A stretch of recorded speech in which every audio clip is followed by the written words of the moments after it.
الحمد لله نحمده ونستعينه ونستغفره ونعوذ بالله من شرور أنفسنا ومن سيئات أعمالنا من يهده الله فلا مضل له ومن يضلله فلا هادي له وأشهد أن لا إله إلا الله وحده لا شريك له وأشهد أن محمدا عبده ورسوله أما بعد فإن خير الحديث كتاب الله وخير الهدي هدي محمد صلى الله عليه وسلم وشر الأمور محدثاتها وكل محدثة بدعة وكل بدعة ضلالة وكل ضلالة في النار. أعوذ بالله السميع العليم من الشيطان الرجيم من همزه ونفخه ونفثه. بسم الله الرحمن الرحيم. رب اشرح لي صدري ويسر لي أمري واحلل عقدة من لساني يفقهوا قولي. بسم الله الرحمن الرحيم. إن الله وملائكته يصلون على النبي يا أيها الذين آمنوا صلوا عليه وسلموا تسليما. اللهم صل على محمد وعلى آل محمد كما صليت على إبراهيم وعلى آل إبراهيم إنك حميد مجيد. اللهم بارك على محمد وعلى آل محمد كما باركت على إبراهيم وعلى آل إبراهيم إنك حميد مجيد. آج انشاءاللہ تعالی اللہ تعالیٰ کا نام لے کر سورہ آل عمران کو شروع کرتے ہیں. تو سورہ آل عمران کے تعارف سے متعلق دو چار باتیں شروع میں عرض کروں گا. میں نے قرآن پاک کے تعارف میں یہ بات ڈیٹیل کے ساتھ عرض کی تھی کہ قرآن پاک کی جو صورتیں ہیں یہ جوڑوں کی شکل میں نازل ہوئی ہیں. تو جو قرآن پاک کی یہ صورت ہے سورۃ البقرہ، جو سورہ فاتحہ جو کہ قرآن پاک کا مقدمہ ہے اس کے بعد پہلی صورت ہے، اس کا جوڑا جو ہے یہ سورہ آل عمران ہے. اور یہ بات حدیث شریف سے بھی ثابت ہوتی ہے. صحیح مسلم کے اندر حدیث ہے، امام کائنات سید الاولین والآخرین شفیع المذنبین رحمت للعالمین سیدنا و مولانا امام اعظم محمد رسول اللہ صلی اللہ علیہ وآلہ وسلم نے ارشاد فرمایا کہ یہ دو صورتیں سورۃ البقرہ اور سورہ آل عمران یہ الزہراوین ہے، دو چمکدار صورتیں ہیں. تو آپ صلی اللہ علیہ وسلم نے ان دونوں کو جوڑے کی شکل میں ذکر فرمایا. اسی طرح سے سورہ فلق اور سورۃ الناس یہ بھی ایک جوڑے کی شکل میں ہے. سورہ المدثر اور المزمل یہ بھی جوڑے کی شکل میں ہے. تو یہ جوڑے کی شکل میں دو صورتیں ہیں سورۃ البقرہ اور سورہ آل عمران. جس طرح میاں بیوی کا جوڑا ہوتا ہے وہ مل کر ایک خاندان کی تکمیل کرتے ہیں، اسی طریقے سے صورتوں کے جو جوڑے ہیں وہ کسی خاص مقصد کو مل کر مکمل کرتے ہیں. اور وہ مقصد کیا ہے کہ اس امت محمدیہ صلی اللہ علیہ وسلم سے پہلے جو سب سے لاڈلی ترین امت ہے بنی اسرائیل، اس میں دو بڑے گروہ تھے، یہودی جیوز اور دوسرے نصارہ عیسائی کرسچنز. تو یہودیوں کو ایڈریس کیا ہے سورۃ البقرہ نے، ان کی غلطیاں پوائنٹ آؤٹ کر کے اللہ تبارک و تعالیٰ نے مسلمانوں کو یہ تنبیہ کے طور پر ارشاد فرمایا کہ جب امتوں کے اندر بگاڑ پیدا ہوتے ہیں تو اس طرح خرابیاں ان میں آنا شروع ہوتی ہیں. اور وہ ہم نے ڈیٹیل کے ساتھ الحمدللہ 28 لیکچرز کے اندر سورۃ البقرہ مکمل کی. اب اس کا دوسرا رخ یہ ہے کہ جو کرسچنز ہیں، عیسائی ہیں، ان کو دعوت دی جا رہی ہے سورہ آل عمران میں. اور جس طرح سورۃ البقرہ میں ان کو دعوت دی گئی اور ان کی غلطیاں پوائنٹ آؤٹ کی گئیں، اسی طریقے سے سورہ آل عمران میں بھی اللہ تبارک و تعالیٰ کرسچنز کی غلطیوں کو انٹلیکچولی ایڈریس کرے گا اور پھر صحیح عقائد بتائے گا. تو سورہ آل عمران جو ہے اس کی ہم براڈر سینس کے اندر ڈویژن کریں تو دو بڑے حصے بنتے ہیں. اس کے 20 رکوع پر یہ مشتمل ہے سورت. پہلے 10 رکوع جو ہے یہ ٹوٹلی کرسچنز کو ایڈریس کرتے ہیں، اور ان میں سے بھی پہلی جو 32 آیات ہیں سورہ آل عمران کی پہلے نصف میں سے 10 رکوعوں میں سے وہ تمہیدی گفتگو ہے. اس کے بعد 31 آیات میں ڈائریکٹ عیسائیوں کے ساتھ خطاب ہے. اور یہ جو 31 آیات ہے یہ نبی صلی اللہ علیہ وسلم کی وفات سے 1.5 سال پہلے نازل ہوئی 9 ہجری میں، جبکہ نجران کے عیسائی نبی صلی اللہ علیہ وسلم کے ساتھ مجادلہ کرنے کے لیے، ڈیبیٹ کرنے کے لیے آئے. تو اس وقت پروفٹ کو ایجوکیٹ کیا گیا کہ آپ نے ان سے کیسے گفتگو کرنی ہے صلی اللہ علیہ وسلم. اور پھر 38 آیات میں مسلمان، کرسچنز اور جیوز ان کے درمیان جو کامن فیکٹر ہے، یعنی سیدنا ابراہیم علیہ السلام جس کو تورات اور انجیل ابراہم کہتی ہے، ان کے اوپر گفتگو کر کے ان کے ذریعے ان کو دعوت پیش کی گئی ہے. تو یہ نصف اول ہمارا مکمل ہوگا 10 رکوع. اس کے بعد جو اس کا نصف ثانی ہے، دوسرے والا نصف، وہ شروع ہوگا یا ایھا الذین آمنوا اتقوا اللہ حق تقاتہ ولا تموتن الا وانتم مسلمون. اور سورۃ البقرہ کا جو نصف ثانی تھا وہ شروع ہوا تھا یا ایھا الذین آمنوا استعینوا بالصبر والصلاۃ. تو یہ اس میں کامن ہے، وہاں بھی یا ایھا الذین آمنوا سے سورۃ البقرہ کا نصف ثانی شروع ہوا تھا، اور یہاں بھی سورہ آل عمران کا نصف ثانی یا ایھا الذین آمنوا سے شروع ہوگا. اور یہ بھی نسبت جو زوجیت ہے اور ان کے اندر جو ہم آہنگی ہے دونوں صورتوں میں، اس کو واضح کرتی ہے. تو دوسرے نصف کے 10 رکوع میں سے پہلے 2 رکوع مسلمانوں سے خطاب ہے، اس کے بعد مسلسل 6 رکوع غزوہ احد کی لائیو کمنٹری ہے. غزوہ احد کے اندر جو جو معاملات ہوئے ان کو اللہ تبارک و تعالیٰ نے سورہ آل عمران کے ان 6 رکوع میں بیان کیا، اور اس میں جو مسلمانوں سے غلطیاں ہوئیں ان غلطیوں کو پوائنٹ آؤٹ کر کے اللہ تبارک و تعالیٰ نے بعض مقامات پہ بڑے سخت انداز کے اندر مسلمانوں کو تنبیہ فرمائی کہ آپ نے یہ جو غلطیاں کی ہیں، کل کو بہت بڑی بڑی جو ہے فتوحات کا سلسلہ آنے والا ہے. ظاہر ہے ایران نے بھی فتح ہونا تھا، اسی طریقے سے روم نے بھی فتح ہونا تھا، اور یہ تمام فتوحات کا سلسلہ شروع ہوا. تو اگر مسلمانوں کی جماعت میں کوئی خرابیاں پیدا ہوں گی تو آندہ آنے والی فتوحات کے اندر مزید پرابلم کریٹ ہو سکتی ہے. تو وہ 6 رکوع سورہ آل عمران کے لائیو کمنٹری ہے غزوہ احد کی، جس میں مسلمانوں کو شروع میں فتح کے باوجود بعد میں شکست کا سامنا اٹھانا پڑا. اور پھر آخری 2 رکوع سورہ آل عمران کے وہ فلسفہ ایمان پہ کنکلوڈنگ گفتگو ہے، اور قرآن پاک کا اہم ترین مقام سورہ آل عمران کے آخری 2 رکوع ہے. اور میں نے قرآن پاک کے تعارف میں بھی یہ بات عرض کی تھی کہ یہ قرآن پاک کی صورتیں اللہ کے خطبات کا مجموعہ ہے، ڈیوائن اوریشنز ہیں یہ اللہ تعالیٰ کے. اور خطبے کی یہ شان ہوتی ہے کہ اس کا اینڈ بڑا سٹرونگ ہوتا ہے. سورۃ البقرہ کا اینڈ بھی بڑا سٹرونگ ہوا، آمن الرسول بما انزل الیہ من ربہ والمؤمنون کل آمن باللہ وملائکتہ وکتبہ ورسلہ. اسی طریقے سے سورہ آل عمران کا بھی جو اینڈ ہے کنکلوڈنگ، وہ بہت سٹرونگ الفاظ کے ساتھ ہوگا. تو یہ سورہ آل عمران کا کچھ مختصر میں نے تعارف کروا دیا. اب اللہ کا نام لے کر اس کو شروع کرتے ہیں. بسم اللہ الرحمن الرحیم. الف لام میم.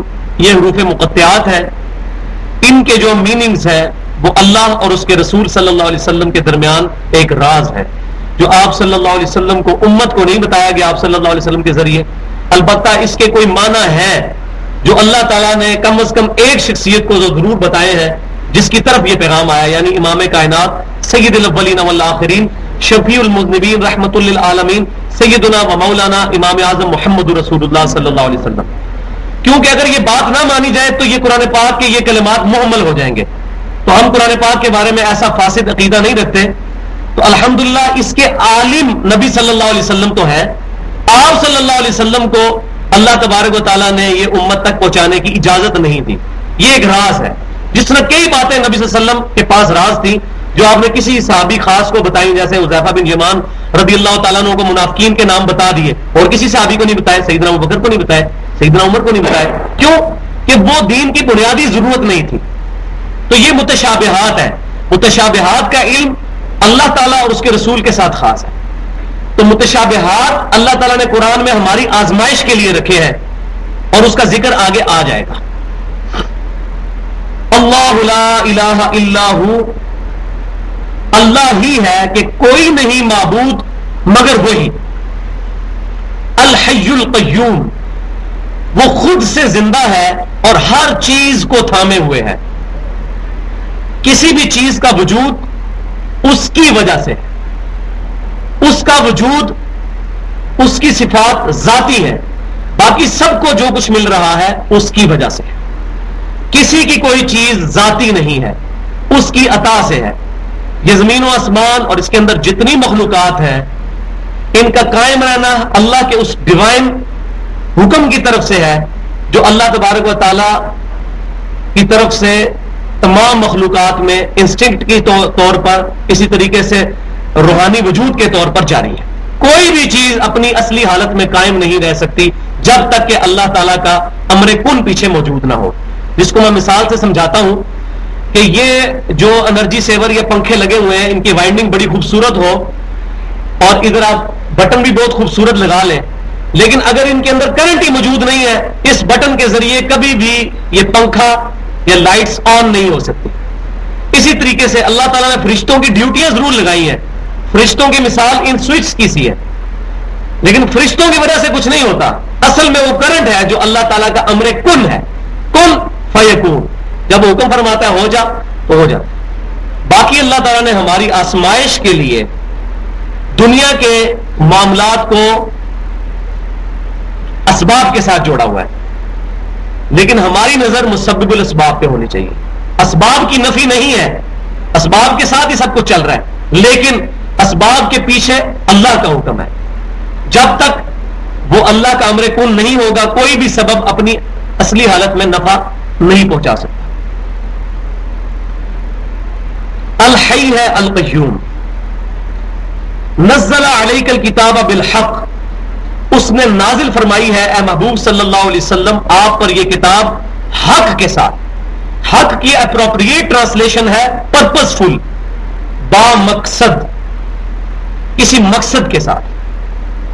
جیسے سورہ بنی اسرائیل میں بھی آتا ہے وَبِالْحَقِّ أَنزَلْنَاهُ وَبِالْحَقِّ نَزَلَ, ہم نے اس قرآن کو حق کے ساتھ نازل کیا اور یہ حق کے ساتھ نازل ہوا. اور یہی وہ ہے جس کا ہمیں حکم ہے وَتَوَاصَوْا بِالْحَقِّ, حق بات کی وصیت کرو. قرآن کو اپنا انسٹرومنٹ بناؤ دعوت کا. مصدقا لما بین یدیہ وانزل التوراۃ والانجیل, یہ کتاب قرآن تصدیق کرتی ہے جو اس سے پہلے کتابیں گزری ہیں خصوصاً تورات اور انجیل کی. تو کامن فیکٹر سے بات شروع ہو رہی ہے کہ ایسا نہیں ہے یہ کتاب پچھلی کتابوں کو نہیں مانتی. یہ ایک نام گوشہ پیدا کیا جا رہا ہے کرسچنز کے دل میں کہ کتاب ایسی ہے جو تمہاری کتابوں کی بھی, کیونکہ کرسچنز جو ہے وہ اولڈ ٹیسٹیمنٹ کو بھی مانتے ہیں تورات کو, اور نیو ٹیسٹیمنٹ انجیل کو بھی مانتے ہیں, اور اب یہ فائنل ٹیسٹیمنٹ ہے قرآن. تو اللہ تعالیٰ فرما رہا ہے یہ قرآن وہ کتاب ہے جو تورات کی بھی تصدیق کرتی ہے انجیل کی بھی تصدیق کرتی ہے.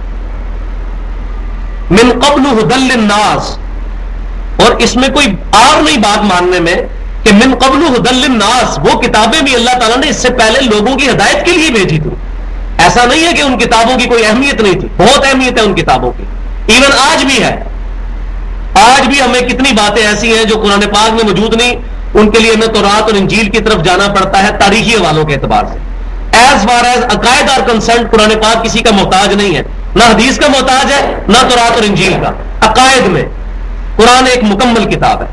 ہاں جہاں فقہی مسائل کی بات ہوتی ہے یا عبادات کے طریقے کی بات ہوتی ہے تو اس میں ہمیں حدیث کی طرف جانا پڑتا ہے, کیونکہ وہ قرآن پاک کا مرکزی ٹاپک نہیں ہے. قرآن کا مرکزی ٹاپک عقیدہ ہدایت انسانی ہے, اور جہاں انبیاء کرام کی ترتیب اور ان کی جغرافیہ کی ڈیٹیلز اور ہسٹری کی ڈیٹیلز کے لیے ہمیں تورات کی طرف جانا پڑتا ہے.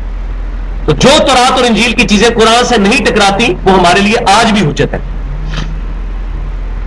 اس سے پہلے لوگوں کی ہدایت کے لیے ہم نے نازل فرمائی یہ کتابیں.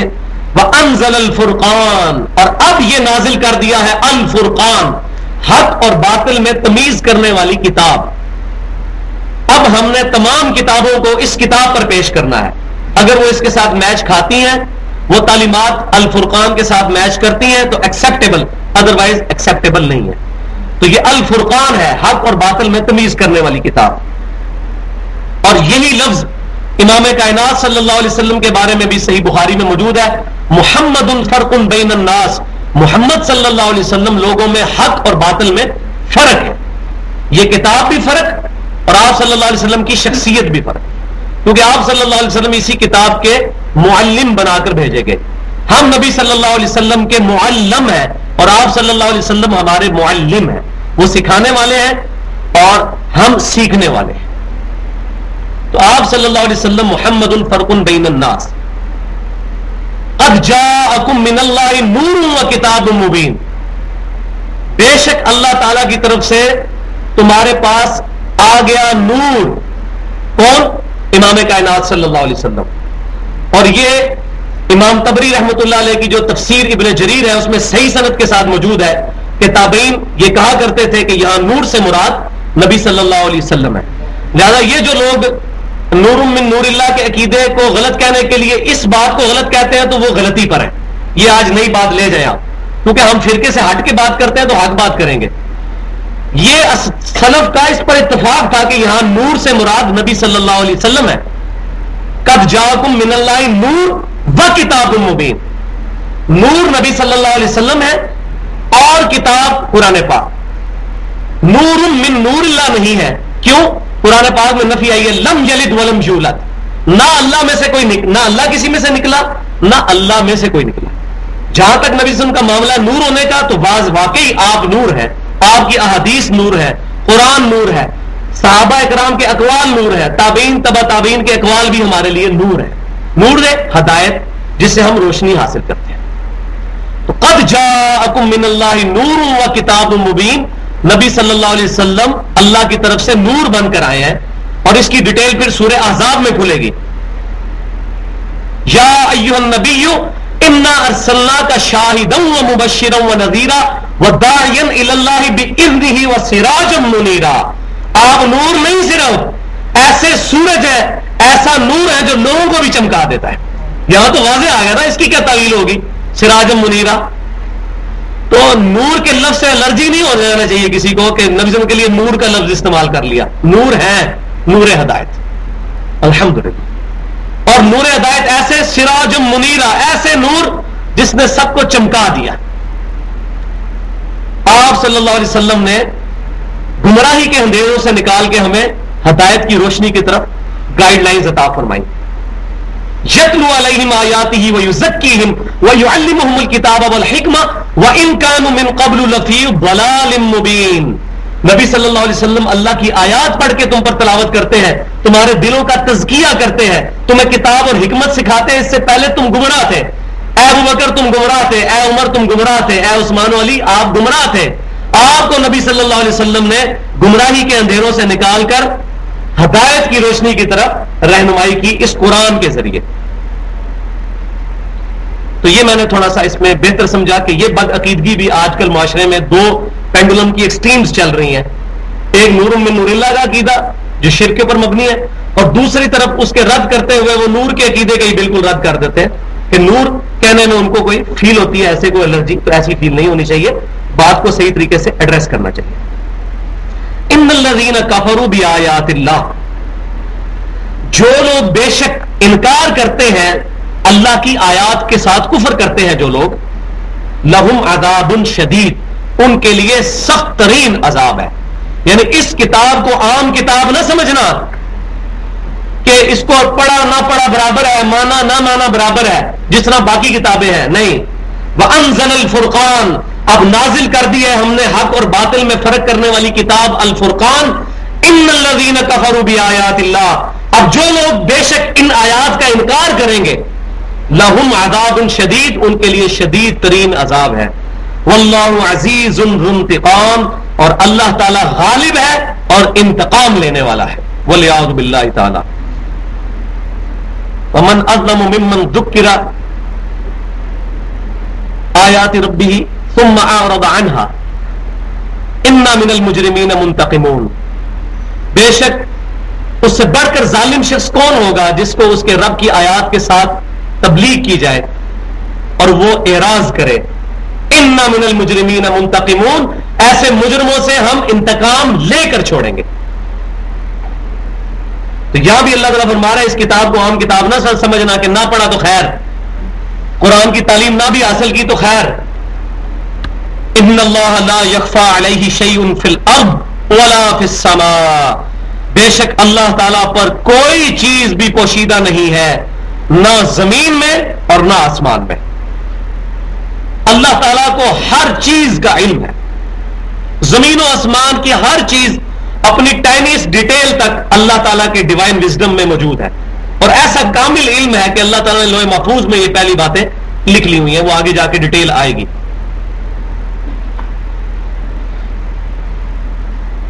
هو الذی یصورکم فی الارحام کیف یشاء، وہی ہے جو ماں کے پیٹوں میں تمہاری شکل بناتا ہے جیسا چاہتا ہے.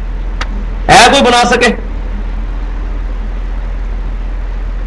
انسان اس کی کریشن کا کلائمیکس ہے.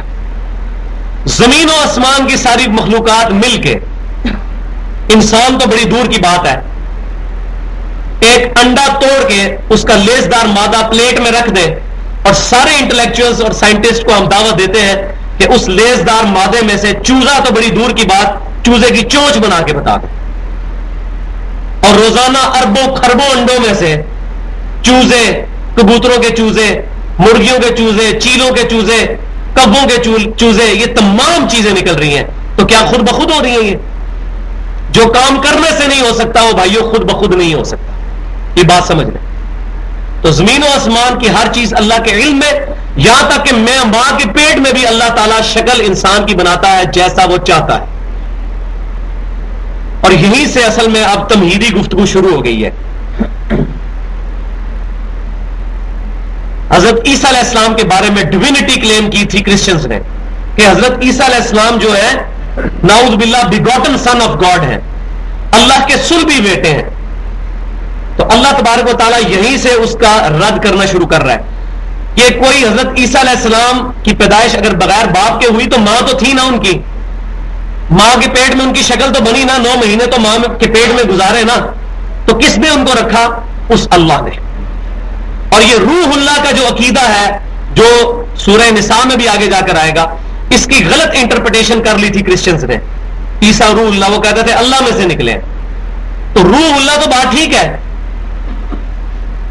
لیکن روح من نور اللہ، من روح اللہ، اس طرح کے الفاظ نہ استعمال کیے جائیں. اسی طریقے سے کوئی نبی صلی اللہ علیہ وسلم کو کہتا ہے نور اللہ، اللہ کا نور، ٹھیک ہے. قرآن کو کہتا ہے نور اللہ، ٹھیک ہے. نور من نور اللہ، اور اس میں اگر وہ عقیدہ اس طرف آتا ہے ایک کانٹیکسٹ میں یہ بھی بات ٹھیک ہو سکتی ہے. جیسے اللہ تعالیٰ نے حضرت آدم علیہ السلام کے بارے میں فرمایا وَنَفَخْتُ فِيهِ مِن رُوحِي، میں نے اپنی طرف سے روح ہوگی.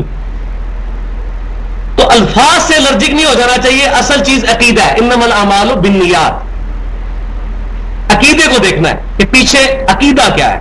الفاظ سے کوئی فرق نہیں پڑتا، ورنہ یہ قرآن میں جو الفاظ ہے روح اللہ، بہت خطرناک الفاظ ہے، اللہ کی روح. لیکن اللہ تبارک و تعالیٰ نے اس کی تعویل فرمائی ہے، ارشاد فرمائی ہے ڈیٹیل کے ساتھ کہ روح اللہ سے مراد وہ نہیں ہے. روح اللہ سے مراد ہے اللہ کی طرف سے خاص روح، اللہ کی مخلوق. وہی ہے جو ماں کے پیٹوں میں جیسا چاہتا ہے تمہاری شکل بناتا ہے. لا الہ الا هو العزیز الحکیم. لیکن یاد رکھو کوئی معبود نہیں اس کے سوا. عیسیٰ بن مریم معبود نہیں ہے، وہ ماں کے پیٹ میں پیدا ہوئے ہیں، ماں کے پیٹ میں اللہ تعالیٰ نے ان کی پرورش کی ہے. لا الہ الا هو العزیز الحکیم، نہیں ہے کوئی معبود مگر وہی غالب ہے اور حکمت والا ہے.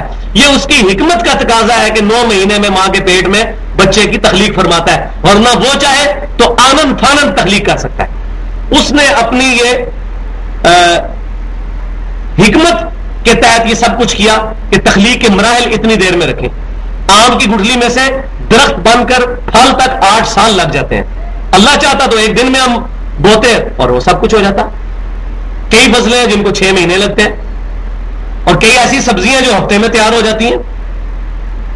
اب ماں کے پیٹ میں انسان کا بچہ 9 مہینے تک رہتا ہے، ہاتھی کے پیٹ میں ہاتھی کا بچہ 22 مہینے تک رہتا ہے، اور خرگوش کے پیٹ میں 1 مہینہ بھی نہیں رہتا. اور بیکٹیریاز کی بات کریں تو مائکرو سیکنڈز بھی نہیں لگتے، بیکٹیریاز میں سے بنتے چلے جاتے ہیں، سیکنڈز کی بھی بات نہیں ہے.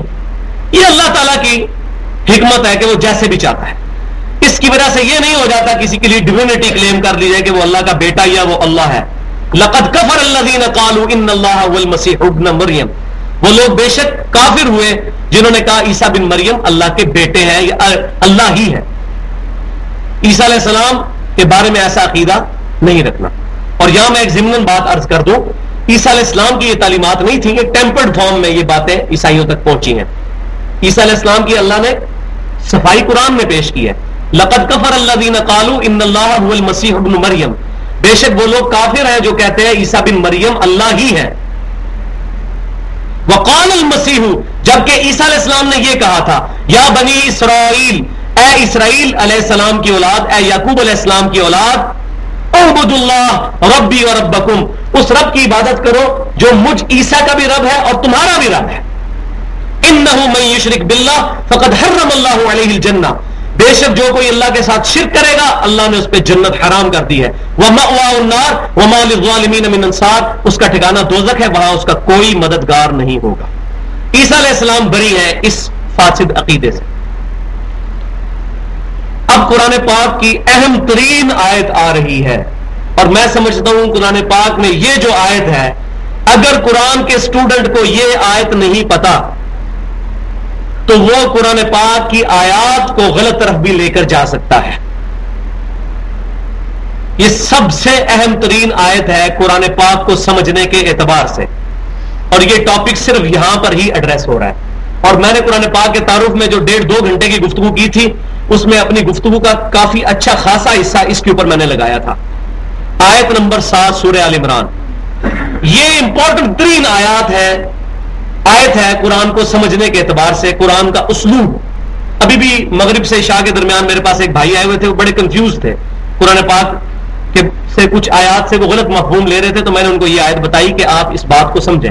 عذاب قبر کے وہ منکر تھے، تو پھر میں نے ان کو دلائل دیے قرآن پاک سے، بڑی ڈیٹیل کے ساتھ ان کے ساتھ گفتگو ہوئی. وہ کہنے لگے جی قرآن میں آیا کہ 2 زندگیاں اور 2 موتیں ہیں، تو قبر میں پھر زندگی مل گئی تو یہ قرآن کی انکار ہے. تو میں نے کہا قرآن پاک میں تو ہزاروں زندگیاں ہزاروں موتوں کا ذکر ہے.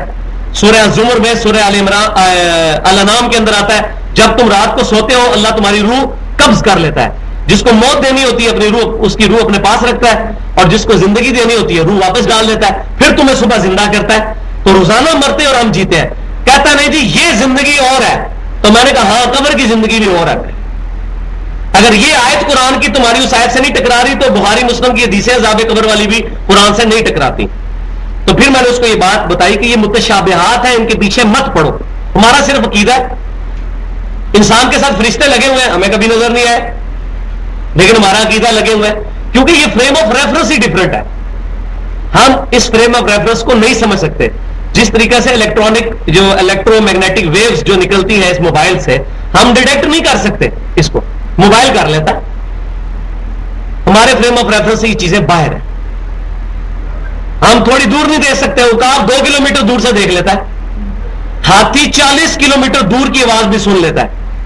پاؤں سے کمیونیکیشن کرتے ہیں. ایک ہاتھی زمین پہ جب پاؤں مارتا ہے نا، اس سے جو ویوز پیدا ہوتی ہیں نا، دوسرے ہاتھی 40 کلومیٹر دور سن لیتے ہیں. یہ نیشنل جغرافی کا میں ڈیٹا بتا رہا ہوں آپ کو. ہم نہیں سن سکتے، وہ frame of reference he different ہے. اسی طریقے سے فرشتوں کا معاملہ، قبر کا معاملہ اور روح کا معاملہ، یہ تمام متشابہات ہیں، اور اسی کا ذکر اب یہاں پر آنے لگا ہے. هو الذی انزل علیک الکتاب، وہی ہے اللہ جس نے نازل کی ہے محبوب صلی اللہ علیہ وسلم آپ پر یہ کتاب. منہ آیات محکمات، جس کی کچھ آیات محکم ہیں، جن میں احکام واضح ہیں، جیسے وَأَقِیمُوا الصَّلَاةَ، نماز قائم کرو، وَآتُوا الزَّکَاةَ، زکات دو، وَلَا تَقْرَبُوا الزِّنَا، زنا کے قریب مت جاؤ، غیبت نہ کرو، بے حیائی کے پاس نہ جاؤ، والدین کا احترام کرو، والدین کی فرما برداری کرو. یہ جتنے احکامات ہیں، رمضان کے روزے رکھو، اللہ کی راہ میں حج کرو، یہ تمام احکامات قرآن پاک کی محکم آیات ہیں. ہن ام الکتاب، اور یہی قرآن کی اصل ہے. بس اصل قرآن کی محکم آیات ہے جن کے اوپر ہم نے ایمفسائز کر کے ان کو سمجھنے کی کوشش کرنا ہے. یہ پہلی کیٹیگری، میجر کیٹیگری ہو گئی، احکام محکمات.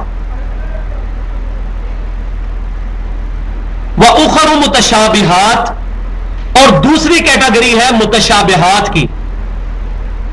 یہ شبہ کا لفظ اردو میں بھی ہم استعمال کرتے ہیں. متشابہات سے مراد جس پہ شبہ پڑ جاتا ہے، جس کی ڈیٹیل ہمیں نہیں پتا چلتی، جس کا ایمبیگوس، انگلش میں صحیح ٹرانسلیشن کریں، ایمبیگوس ہے جو چیز. اللہ تعالیٰ فرماتا ہے قرآن کی دوسری آیات وہ ہے جو ایمبیگوس ہے. ان آیات کو بھی ماننا ہے، لیکن ان کی تفسیر جو ہے وہ اللہ تعالیٰ کے علم میں ہے، اور وہ بات آگے آ رہی ہے.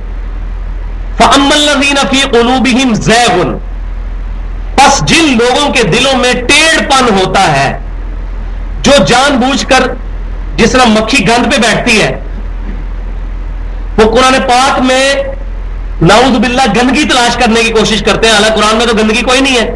پھر کیا کرتے ہیں؟ وہ اپنے ذہن کی گندگی کا جامہ قرآن کی آیات کو پٹانا شروع کر دیتے ہیں. قرآن میں تو ان کو گندگی نہیں ملتی، تو قرآن پاک کی جو آیات متشابہات ہیں اس کو پکڑ کے نا اس کے اوپر اپنے ذہن کے میننگز فٹ کرنا شروع کر دیتے ہیں، جس طرح آج کل کے جدید اسکالرز بات کرتے ہیں. اور عجیب و طریقے سے جی نماز یہ صلاح کا معنی یہ نہیں ہے، صلاح کا معنی دعا ہے. یہ آپ لوگ جو صبح اوپر نیچے ہوتے رہتے ہیں 5 وقت، یہ کوئی نماز نہیں ہے. زکوٰۃ کا مطلب ہے صفائی کرنا اپنی، یہ مال نکالنا یہ زکوٰۃ نہیں ہے. اس طرح کی تعویلات کرتے چلے جاتے ہیں، حالانکہ وہ محکم آیات ہیں، ان کی بھی کرتے ہیں. متشابہات کو تو چھوڑ دیں، وہ کیا جنازہ نکالیں گے ان آیات کا. تو اللہ تعالیٰ فرماتا ہے جن کے دلوں میں ٹیڑھ پن ہے وہ کیا کرتے ہیں؟ فَيَتَّبِعُونَ مَا تَشَابَهَ مِنْهُ ابْتِغَاءَ الْفِتْنَةِ، تو وہ پیچھے پڑ جاتے ہیں متشابہ آیات کے تاکہ اس سے لوگوں میں فتنہ کھڑا کر دیں. مقصد سمجھنا نہیں ہوتا، مقصد کیا ہوتا ہے؟ فتنہ کھڑا کرنا. جیسے اللہ تعالیٰ فرماتا ہے وَلَا تَقُولُوا لِمَن يُقْتَلُ فِي سَبِيلِ اللَّهِ أَمْوَاتٌ بَلْ أَحْيَاءٌ، مت کہو ان لوگوں کو جو مردہ ہے، اللہ کی راہ میں شہید ہو گئے، ان کو مردہ مت کہو، بلکہ وہ تو زندہ ہے. وَلَٰكِن لَا تَشْعُرُونَ، لیکن تمہیں اس کا شعور نہیں ہے. اللہ نے کہہ دیا شعور نہیں ہے، اس کا کیا مطلب ہے؟ یہ متشابہ آیت ہے. اب میں وہی بات کرنے لگا ہوں، ہمیں اس کا شعور نہیں دیا گیا. اس کے پیچھے پڑیں گے کہ جی کس طرح زندہ ہے، گردن بھی اتر گئی. اور پھر اللہ تعالیٰ سورہ ال عمران میں ہی فرمائے گا، یہ تو سورۃ البقرہ میں آئی تھی، سورہ ال عمران میں آئے گا اللہ ان کو رزق بھی دیتا ہے. وہ جی کس طرح رزق ملتا ہے ان کو؟ اب یہ متشابہات ہے، اس کے پیچھے نہیں پڑنا، ایمان رکھنا ہے بس. یہ کیوں ہے؟ ہمارے امتحان کے لیے. شیطان کیوں پیدا ہوا ہے؟ ہمارے امتحان کے لیے. ہمارے دل میں شر کا مادہ کیوں رکھا گیا ہے؟ امتحان کے لیے. ورنہ فرشتوں کی طرح ہمیں بھی اللہ تعالیٰ پاک بنا سکتا تھا. تو یہ امتحان کے لیے ہے کہ کئی لوگ اس امتحان سے کئی لوگ جو ہے وہ کامل ہو کے گزر جائیں گے اور اتنی بات کریں گے جو آگے آ رہی ہے. اللہ تعالیٰ فرماتا ہے وہ لوگ چاہتے ہیں اس سے فتنہ کھڑا کریں. وَمَا يَعْلَمُ تَأْوِيلَهُ إِلَّا اللَّهُ، اور اس کی تعویل کوئی نہیں جانتا مگر اللہ. اللہ کے علم میں ہے اس کی تعویل. یہ اللہ تعالیٰ کے ساتھ خاص ہے.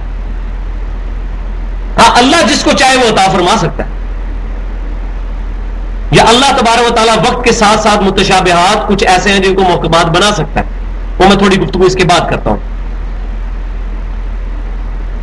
والراسخون فی العلم، اور جو علم میں پختہ لوگ ہیں وہ کیا کہتے ہیں؟ یقولون آمنا بہ، وہ کہتے ہیں ہم اس پر ایمان لاتے ہیں. کل من عند ربنا، یہ تمام باتیں ہمارے رب کی طرف سے ہی ہیں، ہم ان پر ایمان لاتے ہیں. چاہے ہمیں مطلب سمجھ آئے یا نہ آئے، متشابہات کے اوپر ہم ایمان لاتے ہیں. وما یذکر الا اولو الالباب، اور نصیحت تو نہیں حاصل کریں گے مگر عقل والے ہی. عقل والے یہ بات کریں گے کہ یہ اللہ کی طرف سے ہے، ہم اس پر اسی طرح ایمان لاتے ہیں. اور جو فتنہ پرور لوگ ہیں وہ اس کے پیچھے پڑیں گے. بخاری اور مسلم کی متفق علیہ حدیث ہے، جب تم دیکھو کہ کوئی لوگ متشابہات کے پیچھے لگے ہوئے ہیں تو گواہی دو کہ یہی لوگ ہیں جن کے بارے میں قرآن میں آئے گا یہ فتنہ پرور لوگ ہیں. اور آج یہی معاملہ ہے برزخی حیات کا. حیات النبی صلی اللہ علیہ وسلم کا مسئلہ ٹوٹلی برزخی ہے. اس کی ڈیٹیل ہمیں نہیں پتا سوائے اس کے جو ہمیں حدیثوں میں آئی. نبی صلی اللہ علیہ وسلم اپنی قبر مبارک میں برزخی حیات کے ساتھ زندہ ہے، اس پہ پوری امت کا اتفاق ہے. آپ کا جسم مبارک مدینہ شریف کی قبر میں ہے، آپ کی روح مبارک جنت الفردوس میں ہے. لیکن متشابہات کے پیچھے لگنے والوں کی تسلی نہیں ہوتی. وہ کہتے ہیں نبی صلی اللہ علیہ وسلم قبر میں اسی طرح زندہ ہیں جس طرح ہم باہر زندہ ہیں. بعض لوگوں نے یہاں تک یہ بات لکھی کہ نبیوں کی بیویاں بھی قبروں میں پیش کی جاتی ہیں، وہ ان کے ساتھ صحبت بھی کرتے ہیں، نعوذ باللہ شباشی بھی کرتے ہیں. اور بعض نے لکھا کہ ہم قبروں میں دنیاوی زندگی کے قائل ہیں، انبیاء کی، نعوذ باللہ. اب متشابہات کے پیچھے لگے، کتنا نقصان ہوا، بد عقیدگی پھیلی. تو حیات النبی کا عقیدہ بھی متشابہات میں سے. اسی طریقے سے اللہ تعالیٰ کی صفات، اللہ کا عرش پر مستوی ہونا، بس یہ ہمیں علم ہے، اس کی کیفیت نہیں پتہ، یہ متشابہات ہے. اللہ کی کرسی، اس پر ایمان رکھتے ہیں، متشابہات ہیں.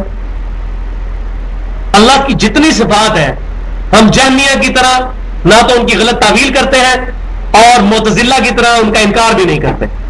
اہل سنت کا یہ عقیدہ ہے کہ ہم تمام چیزوں کو الحمدللہ مانتے ہیں، ان پر ایمان رکھتے ہیں، ان کی تعویل اللہ کے سپرد کرتے ہیں، ہمیں اس کی ڈیٹیل نہیں پتا. لیکن یہ بات بھی یاد رکھیے کہ متشابہات کی بھی دو اقسام ہیں. ایک متشابہہ کی وہ ایک قسم ہے جس کا تعلق سائنٹیفک فیکٹ کے ساتھ ہے. وہ وقت کے ساتھ ساتھ اللہ تعالیٰ انسان کے علم میں جب اضافہ کرے گا کھلتی چلی جائیں گی. اللہ تعالیٰ نے انسان کو دو علوم دیے ہیں جو سورۃ البقرہ کے 30 رکوع میں آئے ہیں. پہلا کیا ہے؟ وَعَلَّمَ آدَمَ الْأَسْمَاءَ كُلَّهَا، ہم نے آدم علیہ السلام کو ہر چیز کا نام سکھا دیے تھے. یہ ایکوائرڈ نالج ہے، سائنٹیفک فیکٹس کا نالج جو آدم علیہ السلام کو پوٹینشلی ان کے عقل میں رکھ دیا گیا، اور وقت گزرنے کے ساتھ ساتھ وہ عقل ترقی کرتے کرتے آج اس حد تک پہنچ چکی ہے کہ انسانوں نے ایسے پرندے بنا لیے ہیں جو 550 مسافروں کو لے کے بھی ہوا میں اڑتے ہیں. یہ اسی عقل کی بلوغت ہے، اسی ایکوائرڈ نالج کی. اور دوسرا ریویلڈ نالج ہے، قرآن اور سنت کا، وحی کا علم. وہ بھی قرآن میں سورۃ البقرہ کے 30 رکوع کے اینڈ میں ہے. فَإِمَّا يَأْتِيَنَّكُم مِّنِّي هُدًى، آدم علیہ السلام اور ان کی اولاد اب اتر جاؤ تم زمین پر. اب جب کبھی بھی تمہارے پاس میری طرف سے کوئی ہدایت کی بات آئے گی، فَمَن تَبِعَ هُدَايَا فَلَا خَوْفٌ عَلَيْهِمْ وَلَا هُمْ يَحْزَنُونَ، تو جو کوئی بھی اس ہدایت کی پیروی کریں گے، اس کتاب کی پیروی کریں گے، نہ ان کو کوئی خوف ہوگا نہ کوئی غم. تو یہ دو علوم تو جو ایکوائرڈ نالج سے ریلیٹڈ ہے متشابہات، وہ الحمدللہ سائنٹیفک فیکٹس کے ساتھ ساتھ کھلتی جا رہی ہیں. جیسے ماں کے پیٹ میں بچے بننے کی سٹیجز پہلے نہیں پتا تھی ڈیٹیل کے ساتھ کیسے ہیں، اب الیکٹرانک مائکروسکوپ سے ایمبریولوجسٹ ہیں، انہوں نے یہ ساری چیزیں دیکھی ہیں، ان کو ڈیٹیل کے ساتھ بیان کیا ہے. زمین، سورج، چاند، ستارے، ہر چیز حرکت میں ہے، کسی نے نہیں تھا پہلے دیکھا ہوا. اب ہم نے سائنٹیفک فیکٹس کے ذریعے ان کی حرکت معلوم کر کے ان کی فریکوینسیز بھی معلوم کر لی ہیں. اور یہی وہ چیز ہے جس کو اللہ تعالیٰ نے سورہ حمیم سجدہ کے اینڈ پہ فرمایا، سَنُرِيهِمْ آيَاتِنَا فِي الْآفَاقِ وَفِي أَنفُسِهِمْ حَتَّى يَتَبَيَّنَ لَهُمْ أَنَّهُ الْحَقُّ. ان قریب زمین و آسمان میں اور ان کی اپنی جانوں میں ہم ان کو ایسی نشانیاں دکھائیں گے، یہ لوگ چیخ اٹھیں گے قرآن اللہ کا کلام ہے.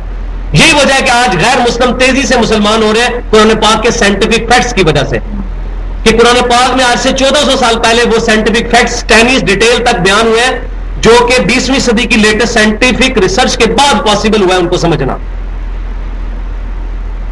اور یہ اللہ تعالیٰ کا وعدہ. 11 ستمبر 2001 کے بعد 9 مہینے میں 34,000 امریکنز قرآن پاک کا ترجمہ انگریزی میں پڑھ کے مسلمان ہوئے ہیں. مولوی کی تقریر سن کے نہیں، قرآن کا ترجمہ انگریزی میں پڑھ کے. جو پاکستان کا مولوی کہتا ہے قرآن ڈائریکٹ نہ پڑھو گمراہ ہو جاؤ گے، اور وہ غیر مسلم کو ہدایت مل رہی ہے. بخاری مسلم کی حدیث ہے، متفقن علیہ، فضائل قرآن کے چیپٹر میں، تمام نبیوں پر ایمان لانے والے لوگوں کی تعداد ڈیپینڈ کرتی ہے اس نبی کو دیے گئے معجزے پر. میرا معجزہ قرآن سب سے بڑا ہے، میں اللہ سے امید کرتا ہوں سب سے زیادہ امتی جنت میں جانے والے قیامت والے دن میرے ہوں گے، کیونکہ میرا معجزہ سب سے بڑا ہے. اور وہ ہمیں نظر آ رہا ہے. 34,000 امریکن 9 مہینے میں، پلین ٹروتھ میگزین ہے امریکہ کا، ان کے فگرز ہیں، قرآن کا ترجمہ پڑھ کے مسلمان ہوئے ہیں. اور پاکستان کے مولوی کو یہ بات سمجھ نہیں آ رہی، اس کو نہ قرآن خود سمجھ آتا ہے نہ کسی کو سمجھنے دیتا ہے وہ. تو جو متشابہات سائنٹیفک فیکٹس سے ریلیٹڈ ہیں وہ وقت کے ساتھ کھلیں گی، اور وہ اگر سائنٹیفک فیکٹ سے کوئی باتیں پتہ چلتی ہیں تو ٹھیک ہے. البتہ جن متشابہات کا تعلق پیورلی دینی احکامات کے ساتھ ہے، اللہ کی صفات کے ساتھ ہے، برزخ کے ساتھ ہے، وہ کبھی بھی سائنٹیفک فیکٹس کے ذریعے پتہ نہیں چل سکتی، کیونکہ وہ ہماری ڈومین سے ہی باہر ہے. وہ بات فرشتہ کبھی سائنس نہیں دیکھ سکے گی، یہ ڈیفینیٹ ہے، یہ غیبی چیز ہے. عذاب قبر نہیں دیکھ سکے گی، یہ ڈیفینیٹ چیز ہے. یہ اللہ تعالیٰ نے ایک پردہ رکھا ہے. کیوں؟ یہ پردہ اٹھ جائے تو امتحان ختم. ان الذین یخشون ربهم بالغیب لہم مغفرۃ واجر کبیر. بے شک جو لوگ اپنے رب سے بغیر دیکھے ہوئے ڈرتے ہیں ان کے لیے مغفرت اور اجر عظیم ہے. تو یہ غیب پر ایمان رکھنا ہی اصل میں ایمان ہے. تو جو فزیکل فینومیناز کے ذریعے چیزیں سائنٹیفک فیکٹ سے پتہ چل رہی ہیں وہ متشابہات محکمات میں بدلتے جا رہے ہیں. البتہ جو دوسرے متشابہات ہیں وہ متشابہ ہی رہیں گے. اور اللہ تبارک و تعالیٰ فرماتا ہے کہ اہل علم ان کے بارے میں دعا کرتے ہیں کہ بس ہم ان پر ایمان رکھتے ہیں. اور اس کے بعد وہ دعا کیا کرتے ہیں اللہ سے؟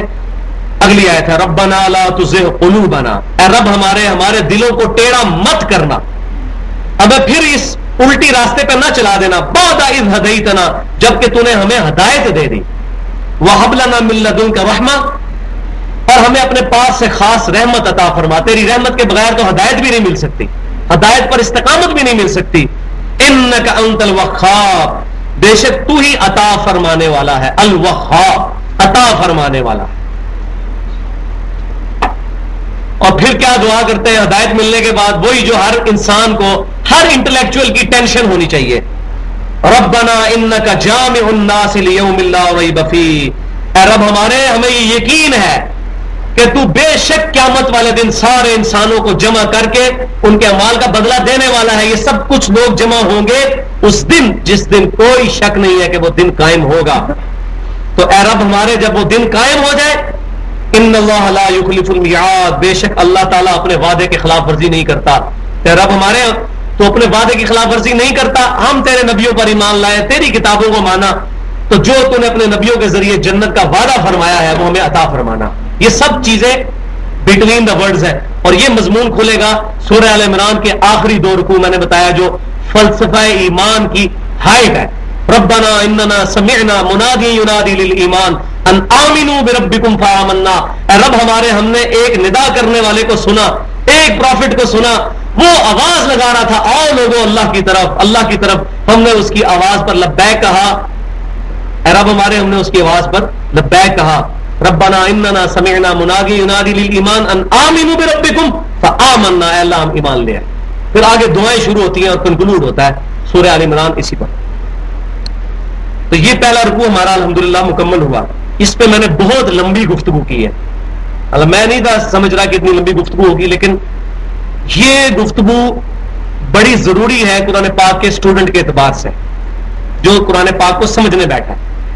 ادروائز اگر میں نے بھی آیت کی تلاوت کر کے ترجمہ کرتے چلے جانا ہے اور رٹا رٹایا طوطوں کی طرح تو اس کا کوئی فائدہ نہیں ہے.